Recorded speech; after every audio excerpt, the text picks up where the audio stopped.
लाखों साल पहले की बात है। धरती तब नई थी, पेड़ों से ढकी हुई, नदियों की आवाज से गूंजती हुई। इंसान और जानवर दोनों ही इस धरती पर साथ रहते थे। लेकिन वो समय था जब इंसान अभी सभ्यता नहीं बना पाया था। वह अपने भीतर जंगली था। भूख और डर दोनों उसके जीवन का हिस्सा थे। दिन का उजाला और रात का अंधेरा दोनों का मतलब था जीवित रहना। इंसान के पास खेती नहीं थी, आग उसे बस डराती थी। खाने के लिए वह जंगलों में भटकता था, फल, जड़ें, और जब कुछ न मिलता तो जानवरों का शिकार करता। वह भालों से, तेज पत्थरों से या अपने नुकीले औजारों से जानवरों को मारता था, क्योंकि यही उसके जीने का रास्ता था। हर बार जब वह किसी जानवर को गिराता, उसकी आंखों में डर और पछतावा दोनों झलकते, लेकिन अगले पल भूख जीत जाती। कई बार जानवर भी इंसान पर हमला कर देते।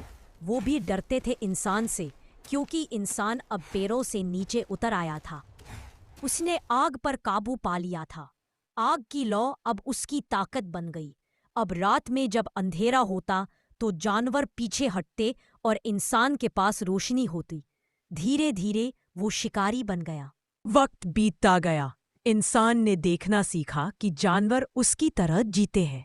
उनके भी परिवार होते हैं, दर्द होता है और प्यार भी। मगर तब तक बहुत देर हो चुकी थी। जानवर इंसान से डरने लगे थे। वे उसकी आवाज सुनते ही भाग जाते। जंगलों में खामोशी छा गई और इंसान अपनी जीत के साथ अकेला होता गया। एक रात आग के पास बैठा एक युवा शिकारी सोच में पड़ गया। उसने एक हिरण को मारा था, पर पहली बार खाना उसकी गर्दन से नीचे नहीं उतर रहा था।